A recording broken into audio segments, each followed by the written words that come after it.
الشيطان الرجيم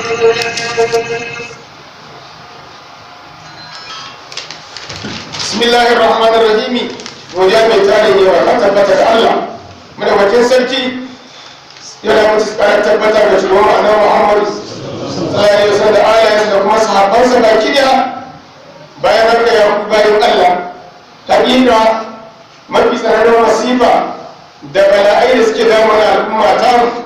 a cikin wannan lokuta da muke ciki na tsada da bala'ai da kuma bala'i daban-daban da kuma fuskantar abokan gaba da kuma shugaban tawayar dukkanin abubuwa ga suna da yawa wannan laifukan mu ne muna fatan Allah ga yafe mana ɗan uwa ga shi a wannan lokaci namu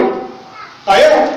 lalle muna buƙatar dukkan mu koma zuwa ga Allah madaukakin sarki da kuma sunnar Annabi Muhammadu sallallahu alaihi wasallam da alayensa da kuma sahabbansa yau din nan ya zama lalle a gare mu akwai buƙatar mu dinga jujjuya ko mu amfani da fadin Allah da yake cewa duk wata masifa da ta same ku a cikin kasai ko a bayan kasa akan kankare ko kuma akan meye ba shi tana cikin littafin Allah ko sarki tun ma kafin halicci mutum wani abu ya zai zo maka inda zalika Allah wannan mai sauki ne a gurin Allah sannan mu duba sirrin Annabi Muhammadu sai da yake cewa duka al-aqlam an dauki alƙalma ma'ana kwanne an gama rubuta shi wajen fata saho sannan da tafai takardu sun riga sun bushe an riga an kusurtar da komai tarmizi da wajen na sun waɗanda abbas ya ɗarɓa wannan hadisin ya kuma shaye mu sanin cewa al'amura da ubangiji Allah ya ƙaddara shi a gare mu yana zuwa da rukun Allah madaukakin sarki wanda musamman nan ba sai kuma ce da abu ya same shi wa ma kawo na la'akun Allah dai Allah bai kasance na sanar da ku abin da ke na koya ba sai dai ka ya same ka Allah ya saba da alkhairi sannan ya nuna lallai mu dubi irin abubuwa na tsada da tsadar rayuwa da bala'ai da waba'ai da kuma wato abin da suke fuskantar mu na maƙiya mu tabbatar da cewa mu kuma a gare mu wajibi ne mu kuma mu rinjayi wannan abubuwan da aikata alkhairi a tattare da mu baki ɗayan mu kada mu zama to masu aikata abin da yake mara kyau ya kai muni me yasa kake bujirewa ya ku bayan Allah muna bujirewa abin da ubangiji Allah ya riga yake nuna mana shin ba mu duba faɗin Allah da yake faɗa yake cewa yake da ake da Aisha babar wani mulmulai matar shugaba matar babban gida Annabi Muhammad ake mata sharri aka ce ta yi zina Allah ya ce jaru da usbatun minkum la tasabu sharran lakum bal huwa khairun lakum wani sharrin da suka yi mata annabi ya ce alkhairi ne a garin ta yanzu a ma sharri a ɗauko gurgurman magana a ɗora maka ita wallahi da ba sai ga abu kuma alkhairi ne kai a gare ka wannan ko ba ya jarraba ne ba sai da farko da ya zuwa yanzu kaga wani sharri a tsayawa kuma bayan su alkhairi ne ya zo maka ko ba kai ne ka za a yi ba a kullum ma shafin nan masu yana ba su daina yi ba tun a kan nan Muhammad ake yi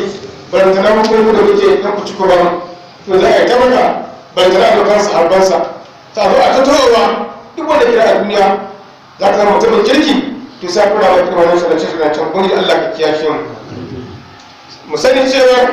su suna ɗaukar shirin da Allah sun ɗauka sharri ne la tasabu sharran lakum bal huwa khairun lakum alkhairi ne a gare mai makirci yana ta kulle makircinsa to ka sani ba Allah yana cewa idan kurdukan ladina kafaru lisbituka aw yaqtuluka aw yukhrijuka min qur'an la yakunu makirina ubangiji Allah yake ya manzon Allah sai ya saka basiya maka makirci ya rasulullahi sitina ko kuma ce ka tabbata su shirya maka makirci daban-daban domin mai yi su bitu ka da wasu tsare ka aure da ke kuma su kashe ka ko su kure ne garin maka suna shirya markacin su ubangiji Allah kuma yana marbe da wata martani akan markacin da suke kullawa shin markacin su ya cuci manzon Allah sallallahu alaihi wasallama bai cuci manzon Allah ba musamman Allah ya ce ɗan kai haƙuri kuma da tsoron Allah kairinsu da markacinsu da munafuncinsu ba zai wato cutar da ku da kan kome ba. Don haka ya ga ɗan karka tsoron masu matarci. Allah ya yi mana cewa Allah ne zai tsiratar da ku daga dukkanin matarci da kuma dukkanin abin da yake na bakin ciki. Allah ya ba mu kyakkyawan kuma. Ya ku bayan Allah, wajibi ne mu haɗu mu tattara kawunan mu guri guda domin mu taimaki addinin Allah da wajen sarki. Ko da muna cikin kuncin rayuwa, kama ta yi yana cikin bala'i, yana cikin rashi, ya za mu taimaka addinin Allah. Dole taimaka wa addinin Allah ta yi da za ka iya yi. Sani cewa ga Ubangiji da kansa a Qur'ani ya ba mu wasu abubuwa guda biyu, ya kuma haska wannan abubuwa ya ce mu riga lura da su. Makalli shugaban mu annabi Musa alaihi salatu wassalam da mabiyansa lokacin da Fir'auna ya biyo shi da rundunarsa domin su hallaka annabi Musa da shi da mutanensa. Mutanen Musa sun ji tsoro suka firgita suka ce inna la mudrakuna, hakika za a cin mana. Annabi Musa ya ce kala, ya ce kalla, sam ba zai yi ba, inna ma'i rabbi sayahdi, ubangiji na yana tare da ni kuma da sanin zai mun hanya wacce za mu ga ta tsira. Allah ya ce fa auka ila Musa, sai muke annabi Musa muke masa wa'ayi, muka ce annabi ne bi asaka al-bahr, ka dauki wannan dutsen nan da me da sandarka,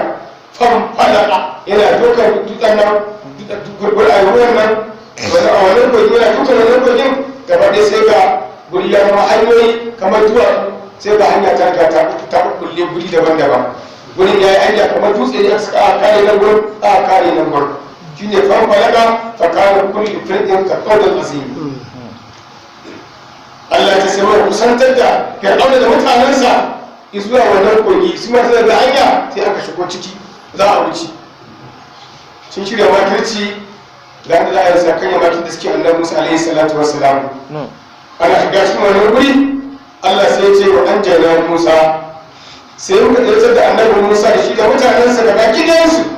tun ma'akara ɗin al'akalina, sannan muka dulmiyar muka hallakar da waɗancan mutanen su yi a Fir'auna da shi da mutanensa. ‘Yan uwa abu na biyu,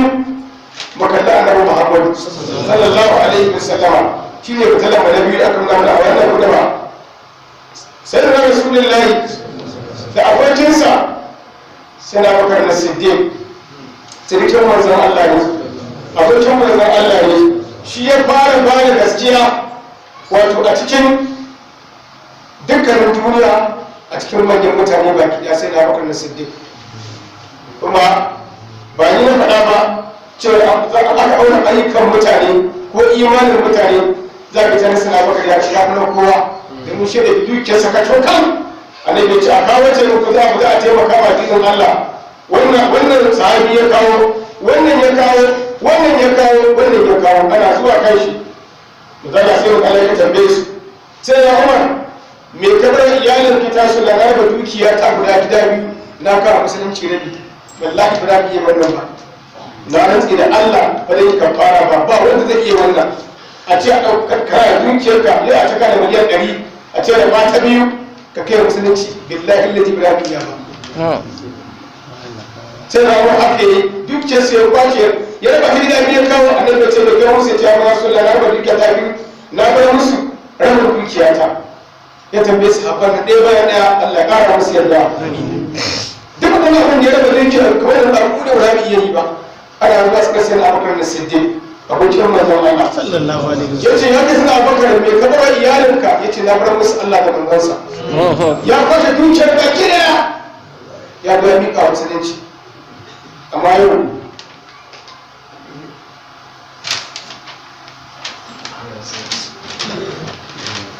ba wanda ake cuta